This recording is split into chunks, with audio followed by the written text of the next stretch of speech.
Langsung aja ya teman-teman ya, dimulai dari saya dulu.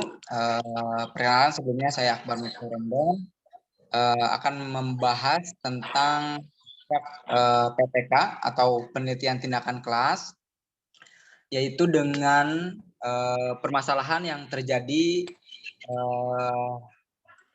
dalam pembelajaran daring ya, khususnya di kelas 8 di SMPT Karisma Darussalam, karena kebetulan saya diberi amanah juga untuk menjadi wali kelas, maka saya mencoba untuk mencari permasalahan dan juga menyelesaikan permasalahan yang terjadi ya.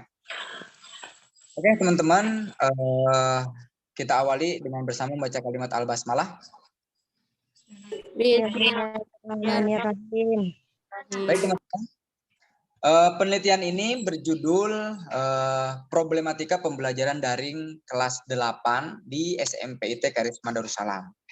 Nah, jadi penelitian ini dilatar belakangi oleh menurunnya prestasi ya dan juga semangat ya, khususnya di kelas 8. Kemudian juga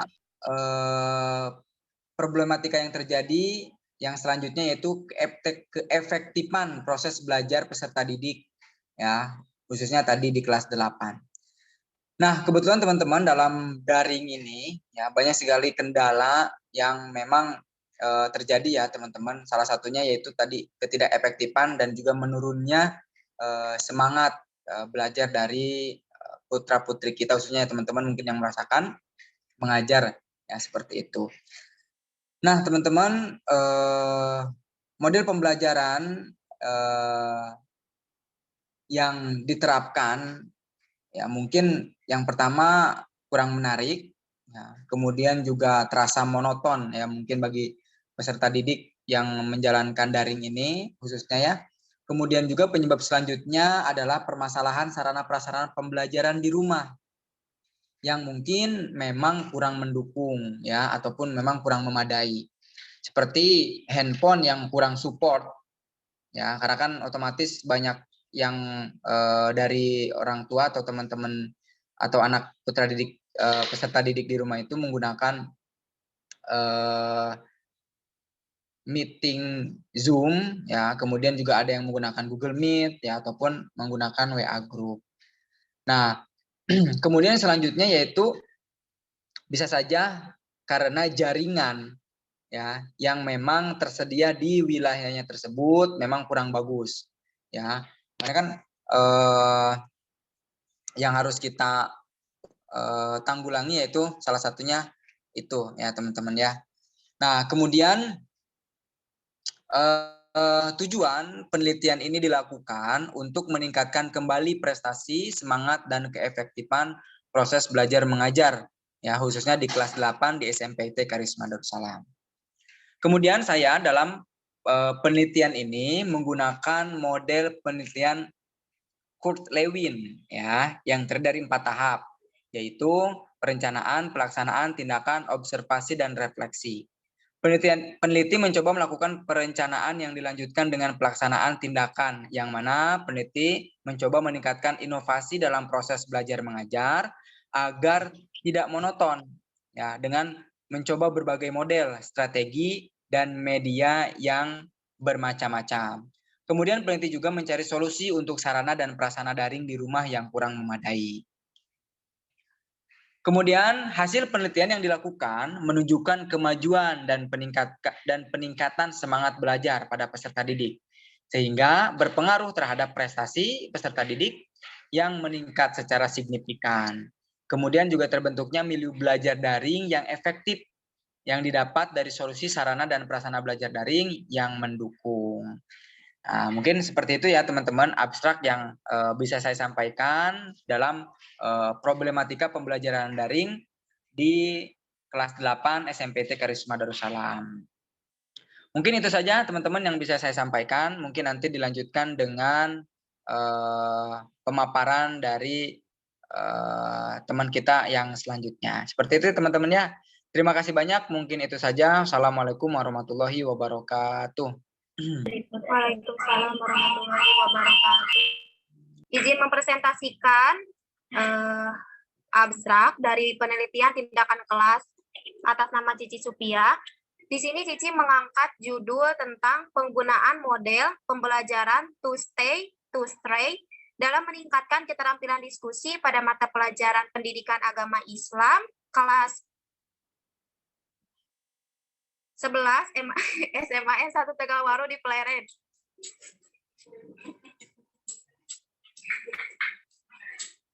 Sebentar ya. Nah, penelitian ini bertujuan untuk meningkatkan proses pembelajaran diskusi pada mata pelajaran pendidikan agama Islam atau PAI dengan menggunakan model pembelajaran to stay, to stray dalam meningkatkan keterampilan diskusi siswa kelas 11 SMAN 1 Tegalwaru di Pleret. Nah, kenapa model to stay, to stray ini dipilih? Karena dapat memacu dan mendorong siswa untuk aktif berbicara dalam menyampaikan gagasan, ide, dan pendapat dalam kegiatan berdiskusi.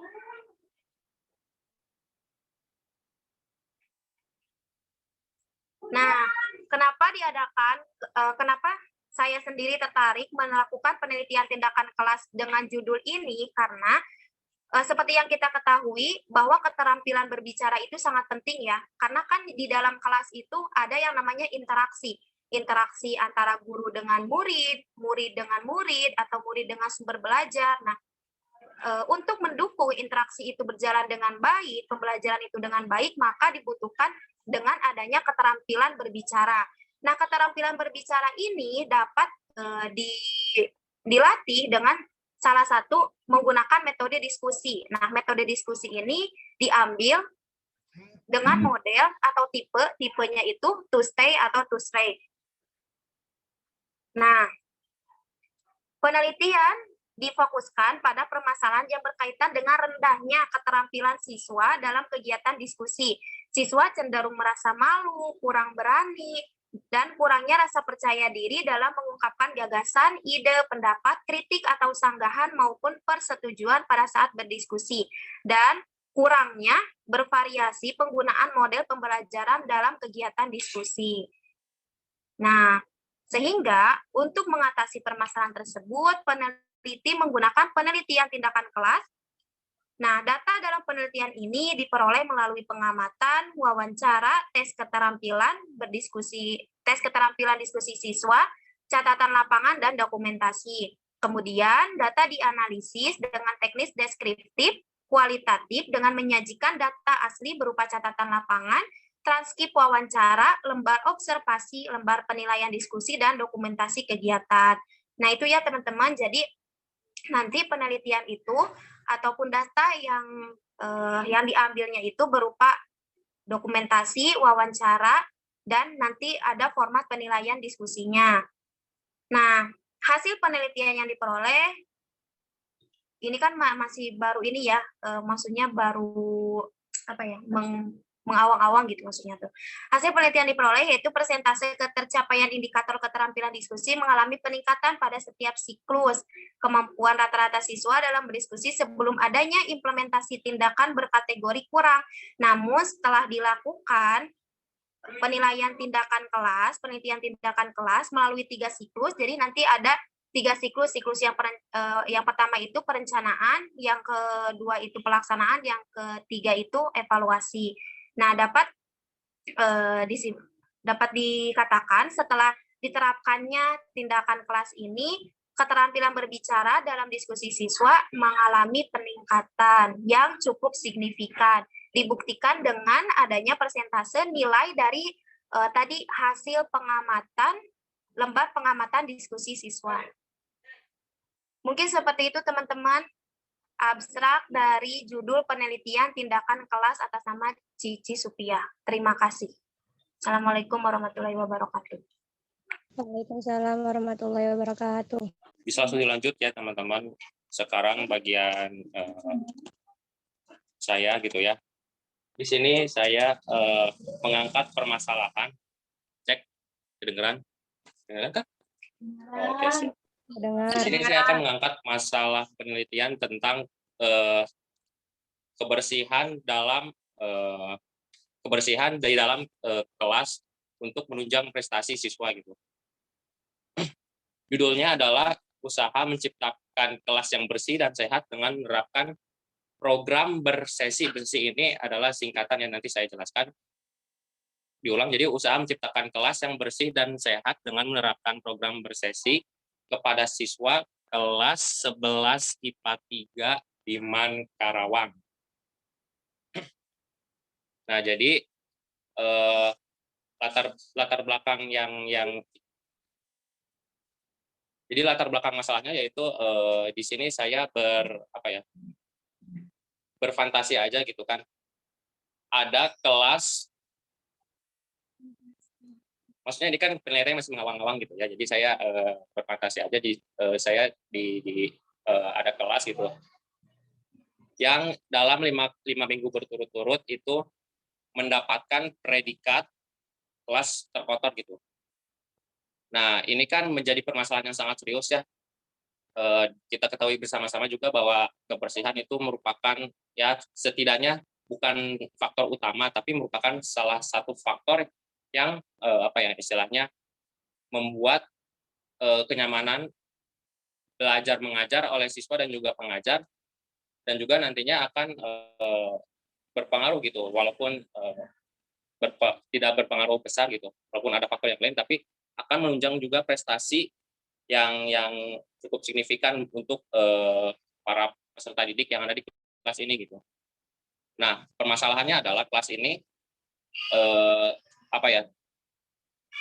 kurang bersungguh-sungguh gitu dalam menciptakan suasana kelas yang bersih dan juga nyaman untuk ditinggali.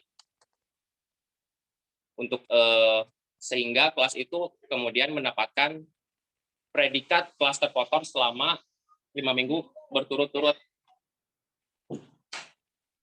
Pastinya gitu ya, untuk seorang guru wali kelas terutama itu akan merasa malu ya apabila kelas didikannya itu mendapat predikat kelas terkotor, apalagi sampai 5 kali berturut-turut gitu.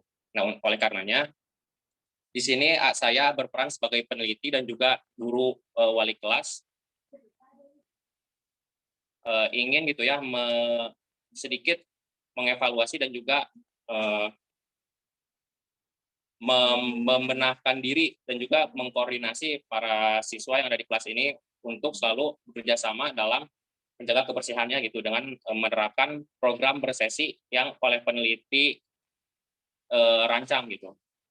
Nah, program bersesi ini adalah singkatan dari bersih, sehat, dan juga berprestasi, teman-teman.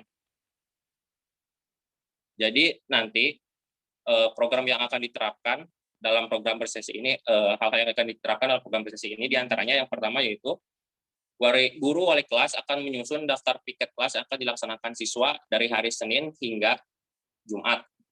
Nah, kebetulan yang saya fantasikan gitu ke sekolahnya itu masuknya itu hari Senin sampai hari Jumat gitu, jadi Sabtu Minggu gitu. Kemudian yang kedua yaitu guru wali kelas melarang siswa memasuki kelas dengan menggunakan sepatu, dan sepatu itu harus diletakkan di luar kelas pada rak sepatu yang telah disediakan. Yang ketiga, guru melarang siswa membawa jajanan yang menghasilkan sampah ke dalam kelas. Kemudian yang keempat, guru akan memberikan sanksi berupa hukuman kepada siswa yang melanggar peraturan dengan membuang sampah yang telah menumpuk pada tempat sampah yang telah disediakan di depan kelas ke tempat pembuangan akhir di belakang sekolah. Nah, data yang akan diperoleh itu pastinya berupa data fisik ya awalnya. Bagaimana keadaan dari kelas tersebut itu. Nah, nanti dalam penilaiannya itu terdapat dalam 3 kategori penilaian gitu, yang akan dinilai nantinya dan juga akan diambil datanya itu, yang pertama dari segi kebersihannya, yang kedua dari kerapihannya, yang ketiga dan dari keindahannya gitu. Sehingga nantinya hasil yang akan diperoleh yaitu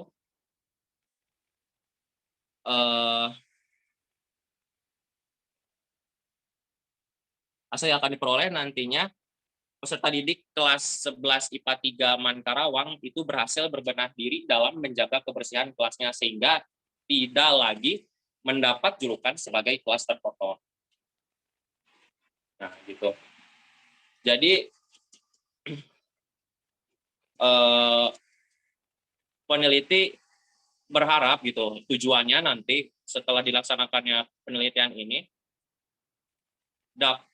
itu dapat mendeskripsikan dan juga menerapkan program bersesi atau cara guru menciptakan kelas yang bersih dan sehat pada para peserta didik. Sehingga nanti hasilnya ya dalam waktu 1 minggu nanti kan siklusnya itu terbagi ke dalam 6 siklus ya. Dalam waktu 1 minggu gitu. 1 minggu itu kan yang masuk sekolah itu 5 hari gitu ya, Senin, Selasa, Rabu, Kamis, Jumat. Nah, nanti di setiap akhir pelaksanaan pembelajaran atau di setiap akhir sekolah gitu ya, sebelum pulang sekolah, nanti guru atau wali kelas atau peneliti itu akan rutin mengecek keadaan kelasnya sebelum para peserta didik itu pulang ke rumah gitu. Jadi dicek dari 3 kriteria tadi. Yang pertama adalah kebersihannya, kerapihannya, dan juga keindahannya gitu. Supaya nantinya setidaknya walaupun tidak mendapat predikat kelas yang terbersih dalam waktu 1 minggu, setidaknya kelas ini diharapkan tidak mendapatkan kembali predikat kelas terkotor. Apalagi sampai ya berturut-turut dalam berminggu-minggu gitu ya.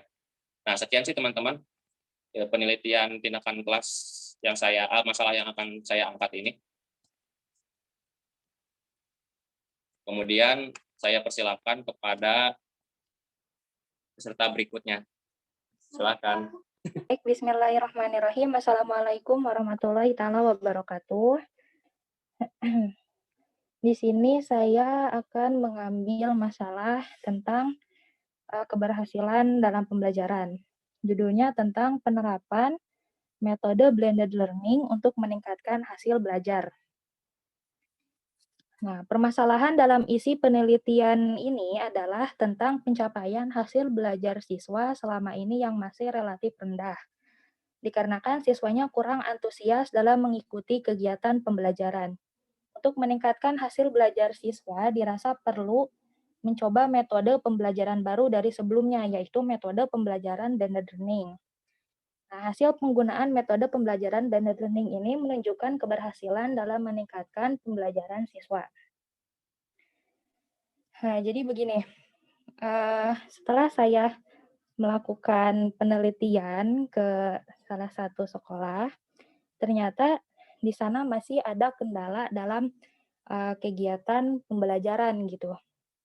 Di sana banyak siswa yang kurang antusias dalam mengikuti pembelajaran. Masih ada yang malas-malasan, ada yang ogah-ogahan gitu karena dirasa metode pembelajaran yang disampaikan oleh guru tersebut itu kurang efektif gitu. Kebanyakan guru di sana itu melakukan metode pembelajaran yang konvensional atau metode pembelajaran ceramah. Jadi dirasa itu sangat membosankan gitu karena biasanya metode ceramah itu hanya mentitikberatkan kepada seorang guru gitu. Jadi yang aktif ketika kegiatan pembelajaran tersebut itu hanya guru itu karena metodenya ceramah. Jadi otomatis siswa itu hanya mendengarkan. Nah, jadi karena metode pembelajaran yang dipilih di sekolah itu kurang efektif, membuat hasil belajar atau prestasi belajar siswa itu menurun gitu. Nah, di sini saya mencoba untuk melakukan eksperimen dengan menerapkan metode pembelajaran blended learning, yaitu metode pembelajaran tatap muka atau offline dan metode pembelajaran online gitu. Jadi mengkombinasikan atau menggabungkan dua pembelajaran tersebut. Jadi guru dan siswa itu bisa saling berinteraksi lebih gitu, walaupun enggak di dalam kelas, tapi ketika berjauhan, seorang guru masih bisa mengontrol kegiatan siswa tersebut gitu. Jadi ketika pulang sekolah, misal ketika sudah melakukan kegiatan pembelajaran di kelas, guru juga masih bisa mengontrol dengan memberikan tugas, misal bertanya kayak sering belajar enggak atau apa enggak gitulah intinya. Pokoknya menurut saya perlu melakukan eksperimen ini gitu untuk meningkatkan hasil belajar peserta didik karena metode yang digunakan guru terdahulu dirasa kurang efektif, jadi kegiatan pengkombinasian strategi pembelajaran ini dirasa perlu karena ini bisa mengeratkan interaksi antara siswa dan guru. Jadi guru bisa lebih mengetahui permasalahan apa yang dialami oleh siswa dengan cara kita masih bisa mengontrol siswa tersebut. Tidak hanya di dalam kelas, tetapi di luar kelas pun kita masih bisa memberikan pembelajaran. Nah, kita masih bisa memberikan kombinasi pembelajaran yang lebih variatif gitu. Misal kita menggunakan sebuah aplikasi pembelajaran kayak WhatsApp Group, Google Classroom, Zoom, kayak gini nih. Misal ada urgen gitu. Kita bisa menggunakan Zoom meeting. Nah, jadi mungkin seperti itu penelitian yang akan saya lakukan tentang penelitian tindakan kelas ini. Oke, baik. Sekarang ke Kang Dinul. Assalamualaikum warahmatullahi taala wabarakatuh. Bismillahirrahmanirrahim. Assalamualaikum warahmatullahi wabarakatuh.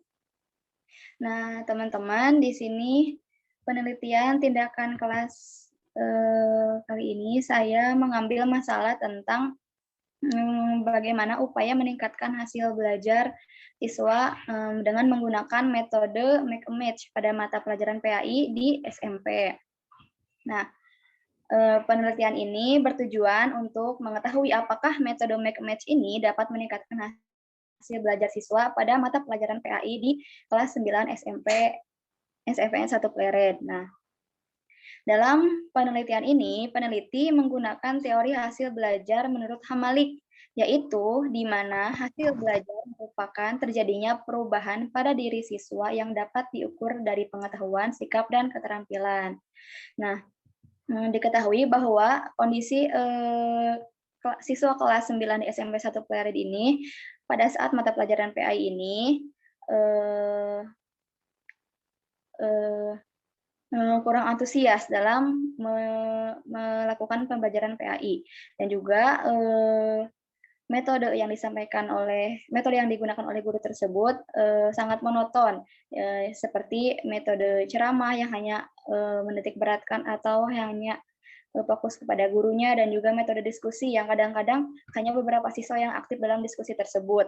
Nah, dengan menggunakan metode make a match, diharapkan siswa ini dapat meningkatkan hasil belajarnya, entah dari pengetahuan, keterampilan, dan juga sikap. Nah, metode make a match ini berupa siswa diberikan kartu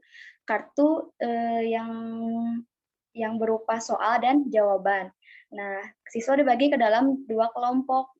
Kelompok yang pertama yaitu kelompok yang akan mendapat kartu soal, dan yang kelompok yang kedua kelompok yang akan mendapatkan kartu jawaban. Nah, kartu itu diacak. Nanti siswa dituntut untuk menemukan jawaban atau pasangan dari kartu tersebut, soal dan jawaban pasangannya gitu dari kartu tersebut. Nah, metode ini setelah digunakan itu akhirnya menunjukkan hasil belajar siswa selain dari cara berpikir siswa atau dari pemahaman materi siswa, dan juga meningkatkan kerjasama siswa, dan selain itu juga meningkatkan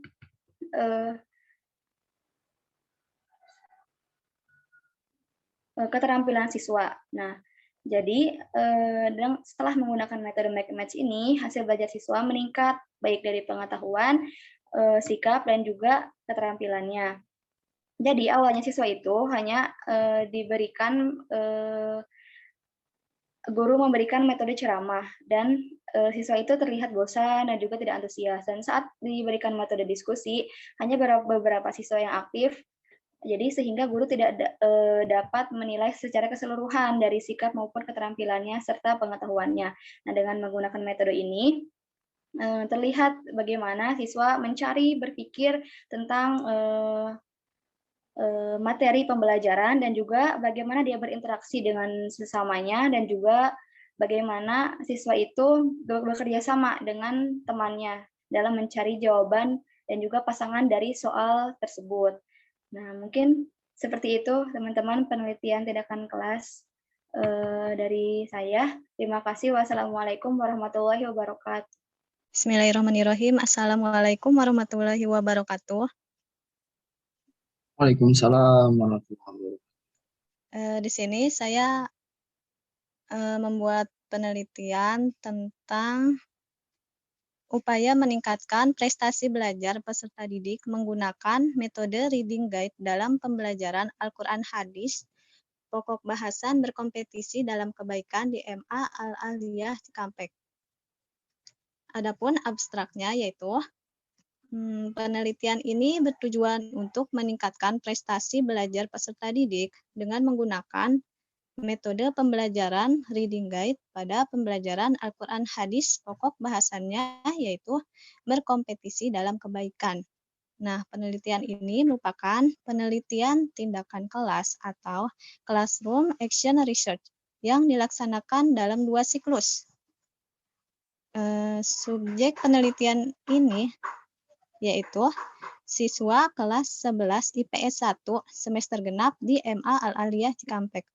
Prosedur penelitian terdiri melalui 4 tahap dari setiap siklusnya, yaitu perencanaan, pelaksanaan, tindakan, observasi, dan refleksi. Proses pembelajaran Al-Quran Hadis dilaksanakan dengan menggunakan metode pembelajaran reading guide. Indikator hasil belajar pada penelitian ini berupa tercapainya ketuntasan belajar secara individu maupun klasikal. Adapun pengumpulan datanya dilakukan dengan metode tes, terus metode wawancara, lalu metode observasi dan dokumentasi. Data hasil pengamatan tes prestasi atau nilai evaluasi diolah dengan statistik deskriptif untuk menggambarkan keadaan peningkatan pencapaian keberhasilan di tiap siklusnya.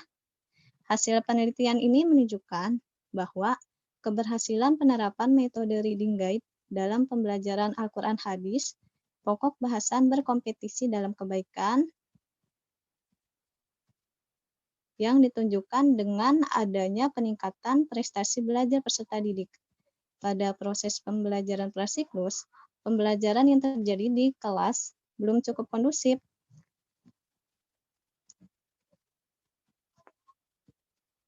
Karena peserta didik cenderung kurang aktif dalam menerima pelajaran, sulit menemukan titik fokus terhadap mata pelajaran, malu untuk bertanya, kurang membaca, dan basi kemampuan siswa yang rendah. Berdasarkan hasil penelitian menunjukkan bahwa pada siklus 1 mendapatkan predikat baik. Nah, sedangkan pada siklus 2 ini mendapatkan predikat sangat baik. Dengan penerapan metode reading guide, proses pembelajaran sudah terpusat, sehingga bisa disimpulkan bahwa terjadi peningkatan nilai rata-rata dari prasiklus ke siklus 1, kemudian ke siklus 2, dan tidak perlu dilakukan siklus 3.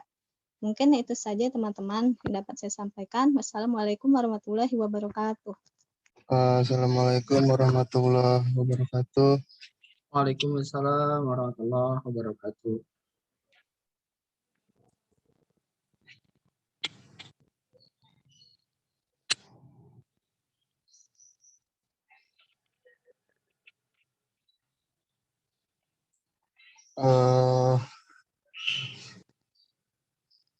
Langsung strategi guru pendidikan agama Islam dalam pembinaan akhlakul karimah siswa DMA Alfiyah Nahdlatul Ulama. Penelitian ini bertujuan untuk untuk mendeskripsikan tentang program pengembangan akhlakul karimah DMA Alfiyah Nahdlatul Ulama. 2. Untuk mendeskripsikan tentang pendekatan dan langkah-langkah yang dikembangkan guru pendidikan agama Islam dalam pembinaan akhlakul karimah siswa DMA Alfiyah. 3. Untuk mendeskripsikan tentang faktor pendukung dan penghambat pembinaan akhlakul karimah di MA Alfiyah. Terus metode yang digunakan dalam penelitian ini menggunakan pendekatan kualitatif deskriptif teknik pengumpulan data, digunakan metode observasi, wawancara, dan dokumentasi. Teknik analisis data yang digunakan Miles dan Huberman dengan reduksi data, penyajian data, dan penarikan kesimpulan pengecekan keabsahan dan data digunakan dengan uji triangulasi hasil penelitian.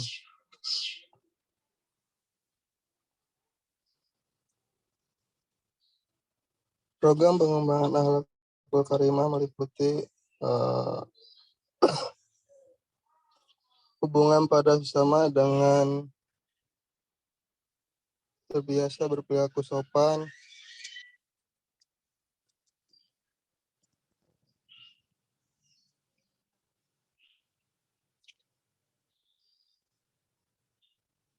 maupun yang wajib, hubungan pada sesama dengan terbiasa berperilaku sopan santun, menghormati dan menghargai orang lain. Hubungan lingkungan dengan cinta lingkungan, hubungan dengan diri sendiri, menjaga, merawat tubuh, dan mematuhi tata tertib. 2. Pendekatan dan langkah-langkah yang dikembangkan guru pendidikan agama Islam dalam pembinaan akhlakul karimah siswa meliputi pendekatan persoalan, teladan, pembiasaan, pemberian hukuman. 3. Faktor pendukung dan penghambat pembinaan akhlakul karimah siswa. Faktor pendukung yaitu adanya kesadaran diri dalam siswa, teladan dalam diri guru. Metode pembelajaran, kerjasama dan dukungan dari orang tua, sarana dan prasarana. Sedangkan faktor penghambatannya adalah kurangnya jam mata pelajaran PAI, penyalahgunaan handphone, lingkungan siswa, latar belakang studi yang kurang mendukung, terbatasnya pengawasan pihak sekolah. Mungkin itu saja yang bisa disampaikan. Izin mempresentasikan penggunaan model pembelajaran kooperatif tipe investigasi pada mata pelajaran fikih di SMPIT Nurul Ihsan. Ini penelitian bertujuan untuk mengetahui yang pertama itu pelaksanaan pembelajaran pendidikan agama Islam melalui model pembelajaran kooperatif tipe investigasi kelompok. Dan yang kedua, meningkatkan hasil belajar melalui model pembelajaran kooperatif tipe investigasi kelompok di kelas 7 SMPIT Nurul Ihsan Purwakarta. Penelitian ini adalah penelitian tindakan kelas. Subjek penelitian ini adalah semua siswa kelas 7 dengan jumlah 35 orang. Pelakuan yang diberikan kepada subjek penelitian untuk meningkatkan hasil belajar mata pembelajaran fikih, materi pokok salat fardu 5 waktu dengan menggunakan model pembelajaran kooperatif investigasi kelompok. Mengapa diambil dengan menggunakan metode investigasi kelompok atau group investigation? Di sini ditemukan bahwa studi kasusnya adalah murid yang atau siswa yang terlalu banyak sehingga guru kurang bisa memantau prosesnya pembelajaran, apalagi dari segi praktek itu sangat sulit. Maka di sini menggunakan metode investigasi kelompok, di mana buat kelompok itu dibagi 5 orang, kemudian nanti dari setiap siswa di kelompoknya masing-masing mempraktekkan materi yang telah disampaikan. Di antaranya adalah gerakan-gerakan sholat dan bacaan-bacaan sholat. Di mana satu orang atau satu siswa yang praktek dan yang lainnya itu adalah menilai. Di mana setelah diberikan lembar penilaian, nanti dievaluasi bersama oleh guru. Maka temuan penelitian ini, nah itu ada yang pertama pelaksanaan pembelajaran dengan menggunakan model pembelajaran kooperatif tipe investigasi kelompok sudah sesuai dengan prosedur pelaksanaan pembelajaran. Yang kedua, meningkatkan nilai rata-rata kelas pada tes awal sebesar 54,4% dengan tingkat ketuntasan belajar itu sebesar 13,3%. Sini pembelajaran sebelumnya itu sangat minim dari rata-rata kelasnya itu. Dan pada siklus 1 nilai rata-rata sebesar 76 dengan tingkat ketuntasan belajar 46,67. Dan siklus 2 rata-rata sebesar 74 dengan ketuntasan belajar 80%.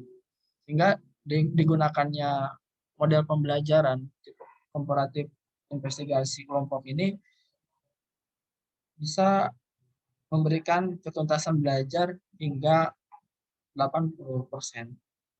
Dengan menggunakan metode pembelajaran kooperatif investigasi dapat meningkatkan hasil belajar siswa dari tes awal hingga siklus yang kedua. Ini bisa memberikan atau melihat hasil dari penggunaan investigasi kelompok. Menurut peneliti ini cukup lumayan atau efektif metode yang model yang digunakan untuk satu ruang kelas dengan jumlah siswa yang cukup lumayan banyak dengan waktu yang mungkin pembelajaran PAI itu di sekolah hanya sedikit, sehingga peneliti mungkin mengambil model pembelajaran seperti ini agar efektif dan efisien materi yang disampaikan. Mungkin itu yang dapat saya sampaikan. Terima kasih. Dilanjut. Assalamualaikum warahmatullahi wabarakatuh. Assalamualaikum warahmatullahi wabarakatuh. Izin melanjut ya. Penelitian yang saya ambil itu berjudul Efektivitas Penggunaan Metode Pembelajaran PECI 4R pada Mata Pelajaran Sejarah di MAN Purwakarta. Nah, penelitian ini merupakan penelitian tindakan kelas yang bertujuan untuk mengetahui efektivitas penggunaan metode pembelajaran PECI 4R pada mata pelajaran sejarah di MAN Purwakarta. Subjek dari penelitian ini yaitu peserta didik kelas 10 di MAN Purwakarta pada tahun ajaran 2020-2021 sebanyak 30 orang. Pelaksanaan penelitian ini terdiri dari 2 siklus, dan setiap siklusnya terdiri dari perencanaan tindakan, pelaksanaan tindakan, observasi, dan tes hasil tindakan.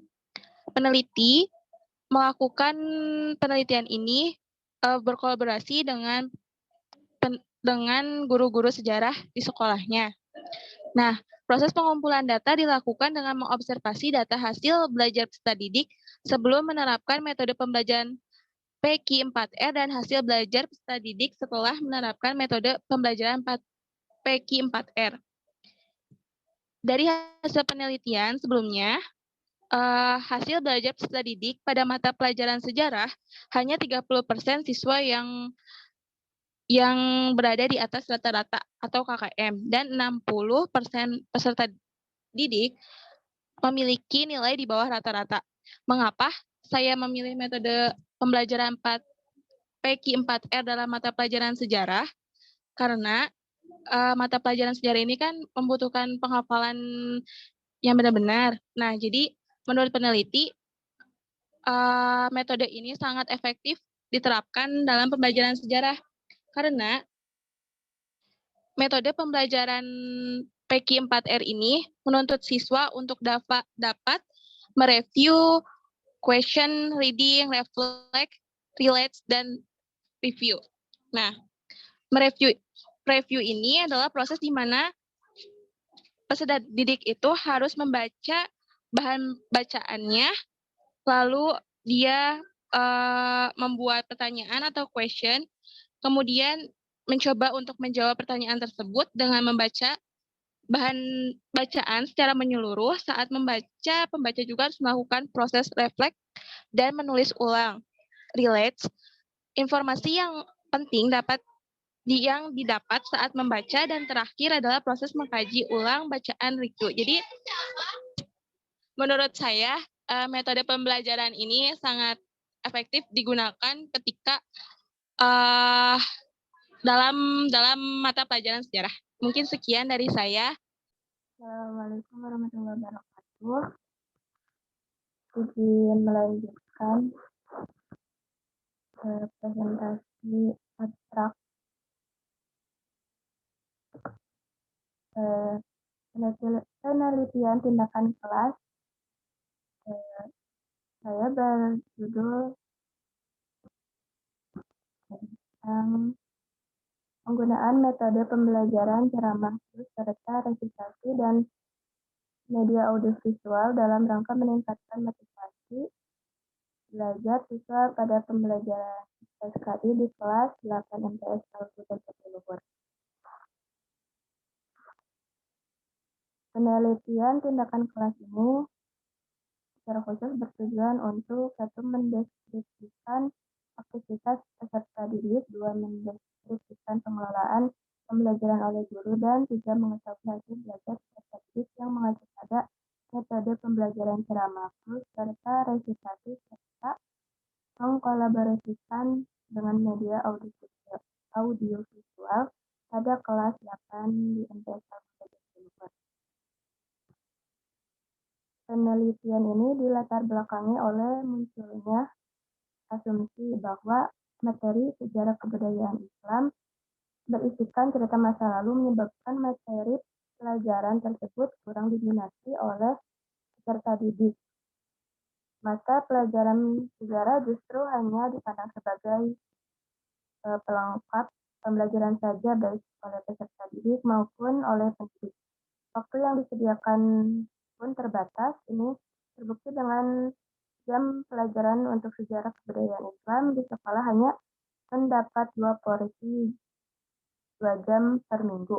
Sedangkan materi begitu padat dan memang penting, yakni menuntut pemantapan pengetahuan sehingga terbentuk watak dan kepribadian yang berbeda jauh dengan penuntutan terhadap mata pelajaran lainnya. Selain itu, latar belakang penelitian ini juga disebabkan oleh nilai UMBN di MTS Al-Huda ini kurang memenuhi standarisasi mata pelajaran UMBN yang seharusnya. Hal ini menjadi sebuah problematika bagi sebagian madrasah swasta yang ada di pinggiran yang memiliki kualitas dan fasilitas yang belum memadai dan ketinggalan jauh dengan madrasah-madrasah negeri yang ada di perkotaan. Hal ini menjadi pemicu adanya kesenjangan dan rendahnya prestasi belajar siswa di madrasah-madrasah swasta serta kurangnya motivasi siswa untuk belajar. Salah satu penyebab rendahnya prestasi siswa adalah penggunaan metode media yang belum tepat. Hal ini disebabkan karena fasilitas yang dimiliki oleh sekolah dan standar kompetensi pedagogis dan profesi belum sepenuhnya dimiliki oleh guru. Lalu melihat kondisi rendahnya prestasi dan motivasi belajar siswa tersebut, beberapa upaya dilakukan. Salah satunya adalah penggunaan metode pembelajaran ceramah serta resitasi dengan mengkolaborasikan media audiovisual. Dengan penggunaan metode ini, diharapkan siswa dapat meningkatkan motivasi dan aktivitas belajar sehingga dapat meningkatkan prestasi dan pemahaman siswa terhadap materi pembelajaran, khususnya pembelajaran SKI. Dan hasil penelitian ini menunjukkan bahwa aktivitas peserta didik di kelas 8 MTS Al-Huda dengan menggunakan metode pembelajaran ceramah dan resitasi serta media audiovisual pada penelitian tindakan kelas ini berada pada kategori baik dan hasil belajar peserta didik di kelas 8 MTS Al-Huda mengalami peningkatan dibanding sebelum menggunakan metode pembelajaran ceramah dan resitasi serta mengkolaborasikan dengan media audiovisual. Sekian pemaparan dari saya. Assalamualaikum warahmatullahi wabarakatuh. Assalamualaikum warahmatullahi wabarakatuh. Waalaikumsalam warahmatullahi wabarakatuh. Izin mau memaparkan sedikit tentang abstrak saya. Nah, di sini saya mengambil penelitian tentang efektivitas pembelajaran daring pada masa pandemi. Perkembangan pendidikan saat ini dipengaruhi oleh pesatnya kemajuan teknologi informasi dan komunikasi. Salah satu teknologi informasi yang ikut berperan dalam dunia pendidikan adalah pembelajaran daring. Nah, pembelajaran daring juga menjadi solusi atas tantangan pada masa pandemi, dikarenakan pada masa pandemi ini kita dibatasi kegiatan di luar rumahnya. Nah, supaya pembelajaran tidak terhambat akibat pandemi ini, maka pembelajaran dirubah menjadi pembelajaran daring. Nah, pembelajaran daring juga berfungsi sebagai penghubung antar pendidik dengan siswanya dengan jaringan internet yang dapat diakses kapan saja dan di mana saja. Media daring yang saya soroti di sini adalah Google Classroom, karena selain saya memilih Google Classroom karena dirasa cukup efektif, soalnya di Google Classroom ini tidak begitu rumit. Contohnya, ketika mengumpulkan tugas pun sudah tidak menggunakan kertas lagi, tinggal dikumpulkan saja, terus memudahkan guru yang kan banyak juga guru yang masih terhambat pemahamannya tentang internet. Nah, di Google Classroom tidak terlalu merumitkan guru tersebut. Terus penggunaannya pun bisa di mana saja dan kapan saja, dan mempermudah peserta didik serta guru. Tujuan dari penelitian ini adalah untuk menganalisis efektivitas dalam pembelajaran daring. Nah, metode yang saya gunakan yaitu pengumpulan data tanya jawab kepada narasumber, yaitu siswa SMA, melalui Google Classroom. Mungkin cukup sekian yang bisa saya paparkan. Terima kasih. Wassalamualaikum warahmatullahi wabarakatuh. Assalamualaikum warahmatullahi wabarakatuh. Warahmatullahi wabarakatuh. Izin melanjutkan ya. Di sini saya membawakan judul ya, dari upaya meningkatkan keterampilan membaca siswa dengan menggunakan media kartu kata. Kenapa saya mengambil judul tersebut? Karena kan sebelum siswa meningkatkan kemampuannya kan, jadi harus dilihat dulu tentang membacanya gitu ya. Karena akan sangat kesulitan bagi seorang guru ketika melaksanakan ujian gitu ya, kalau anak tersebut belum bisa membaca. Nah, di sini saya mendapatkan sebuah ide, itu bukan saya sih ya, banyak gitu ya, untuk menggunakan kartu kata. Nah, seperti ini ya, kartu katanya juga ada.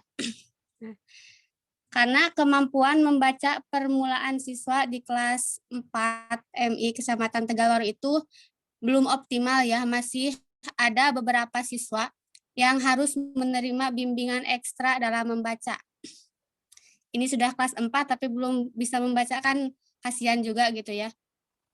Terus masih ada beberapa siswa yang harus ya, yang tadi ya, hal ini disebabkan oleh beberapa faktor. Pertama, kurangnya bimbingan orang tua di rumah dan konsep pembelajaran yang kurang menarik karena guru kurang tepat dalam memilih dan menerapkan metode membaca yang efektif. Mungkin media yang digunakan juga belum bervariasi ya. Selama ini guru hanya menggunakan buku bacaan dan alat tulis seadanya aja dalam membaca. Nah, tujuan dalam penelitian ini adalah untuk mendeskripsikan peningkatan kemampuan membaca permulaan siswa kelas 4 MI Kecamatan Tegalwaru menggunakan media kartu kata. Dan penelitian ini menggunakan penelitian tindakan kelas yang terdiri dari 2 siklus. Siklus pertama itu temanya tentang lingkungan. Misalkan siklus pertama kan perorangan tuh. Temanya tentang lingkungan. Misalkan di lingkungan ada bola gitu ya, kayak gini.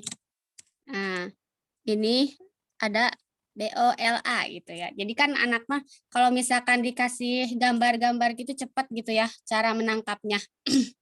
Terus pembelajaran Oke. Terus siklus yang kedua itu temanya budi pekerti dan pembelajaran membaca menggunakan media kartu kata dengan pembelajaran dilaksanakan oleh perorganisasian siswa dalam kelompok kecil seperti teman sebangku gitu. Jadi yang kedua mah duaan-duaan gitu ya.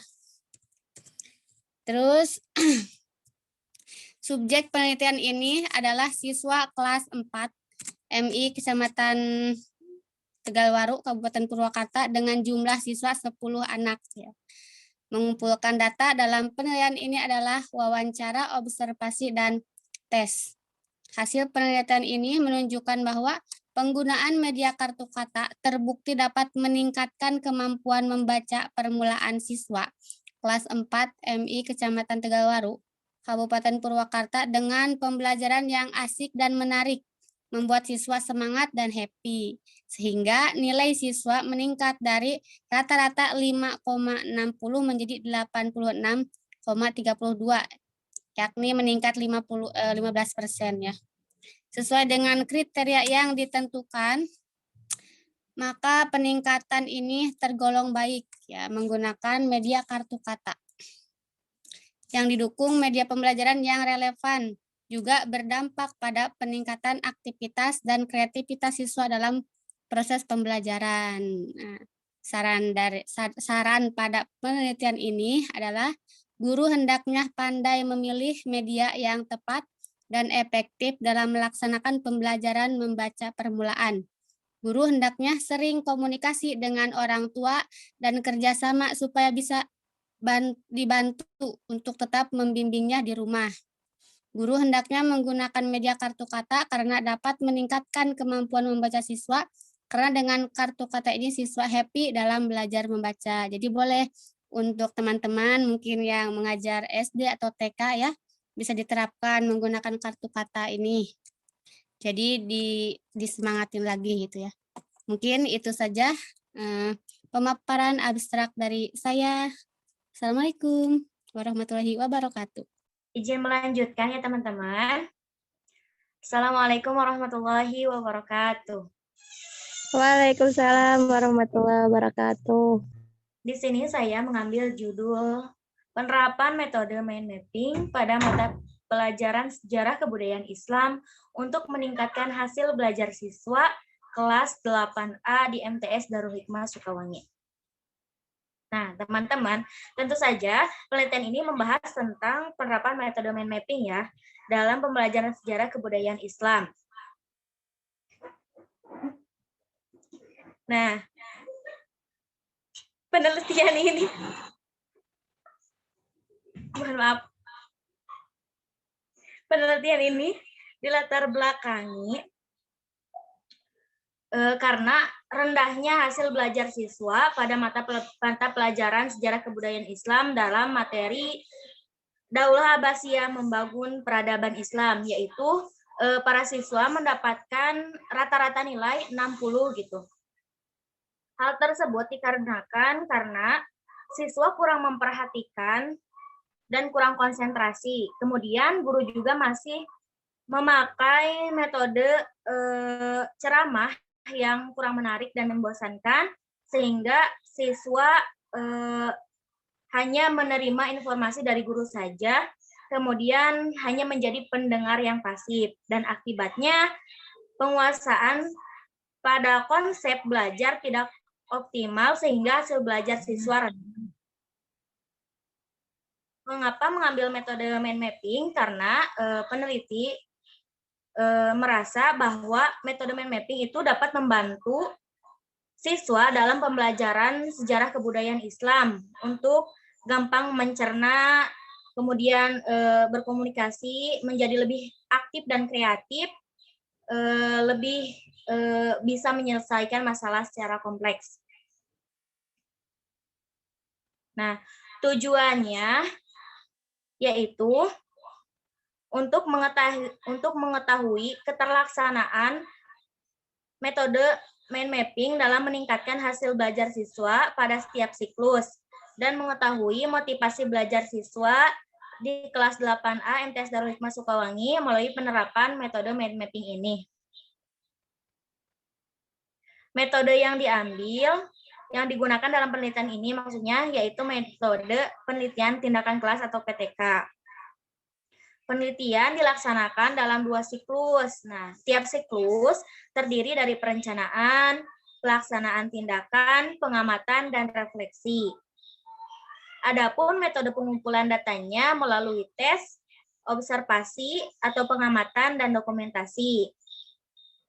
Nah, hasilnya, nah ini kita masih mengawang-awang ya, tadi seperti dibilang Kang Diki sama Teh Cici, penelitian ini masih ngawang-awang dan hasilnya memperoleh kesimpulan bahwa hasil observasi dan pengamatan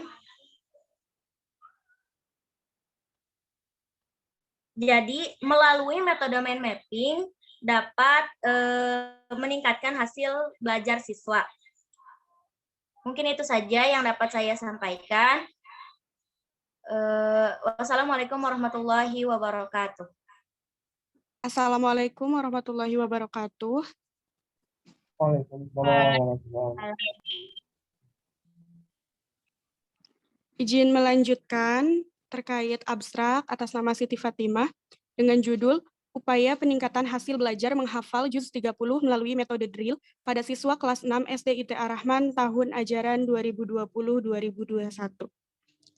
Pada awalnya, SD ini menggunakan metode hafalan dengan cara ceramah. Nah, metode ceramah menyebabkan pembelajaran kurang menyenangkan. Selain itu, siswa juga diposisikan menjadi subjek yang pasif. Akibatnya hal ini berdampak pada motivasi dan hasil belajar siswa yang menurun. Dari latar belakang tersebut, saya sebagai peneliti tertarik untuk mengambil metode drill yang akan diterapkan pada proses pembelajaran menghafal Juz 30 di SD ITA Rahman. Dengan tujuan untuk mengetahui serta memahami apakah metode drill dapat meningkatkan hasil belajar serta motivasi siswa. Nah, adapun metode drill adalah metode menghafal dengan cara menyambung bagian-bagian ayat. Metode ini menuntut untuk guru menjadi lebih kreatif, sehingga untuk mensukseskan metode drill, guru harus lebih rajin dan lebih kreatif. Nah, begitu metode drill dimulai, metode drill akan membuat siswa menjadi tidak jenuh. Karena apa? Karena nanti guru akan menyediakan potongan-potongan ayat dari karton yang berwarna-warni, sehingga nanti siswa bisa menyusunnya. Jadi bukan hanya siswa menghafal otodidak, menghafal sendiri gitu, kemudian distorkan seperti metode ceramah gitu, tapi siswa dituntut untuk menyambungkan ayat-ayat yang sudah disediakan oleh guru.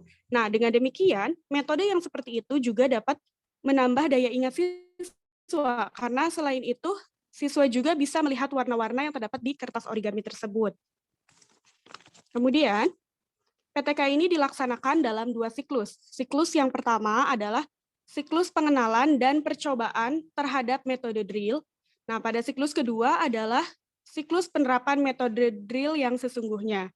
Adapun setiap siklusnya meliputi perencanaan, pelaksanaan, pengamatan, dan refleksi.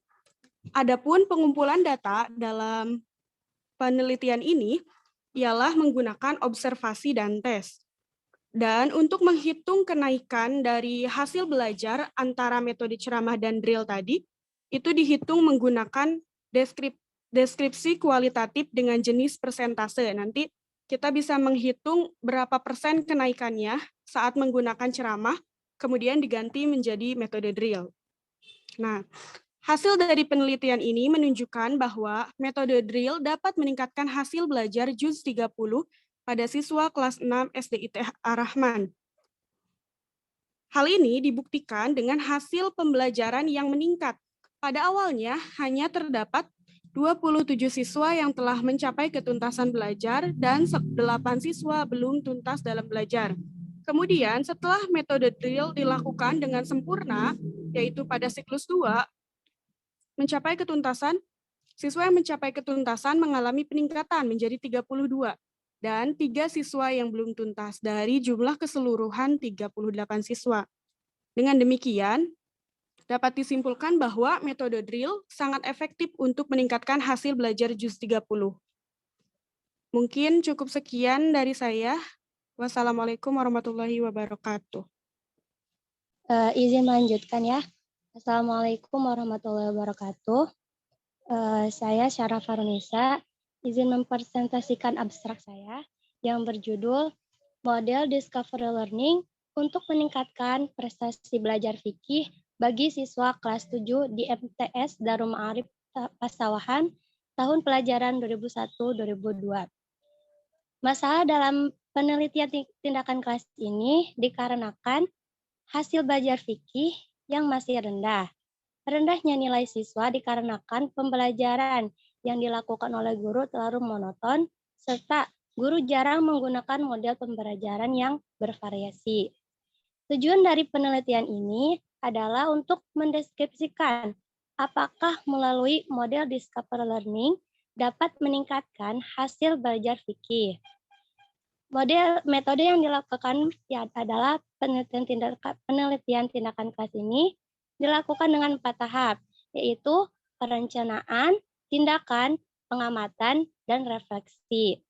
Keempat tahap tersebut dilakukan dalam 2 siklus, yang difokuskan pada penyelesaian masalah dengan menemukan jawaban sendiri, menyelidiki sendiri, serta mencari informasi dengan menggunakan model discovery learning. Karena tujuan tadi menggunakan model discovery learning untuk mengetahui efektivitas pembelajaran dengan model discovery learning ini, maka peneliti menggunakan perhitungan statistik yang hasilnya mengenai peningkatan hasil belajar siswa setelah diterapkannya model discovery learning dalam pembelajaran. Hasil dari penelitian ini menunjukkan bahwa adanya peningkatan prestasi belajar siswa dengan menggunakan model discovery learning. Peningkatan tersebut dapat dilihat dari hasil tiap siklus yang dilakukan. Oleh karena itu, menurut peneliti, model discovery learning ini dapat meningkatkan prestasi belajar fikih siswa yang rendah. Terima kasih, sekian dari Syara. Assalamualaikum warahmatullahi wabarakatuh. Terima kasih kepada teman-teman yang sudah memaparkan abstraknya ya. Dan mudah-mudahan bisa di pelajaran juga buat kita, oke? Mungkin pertemuan sekarang hanya itu saja. Persiapan juga untuk kedepannya.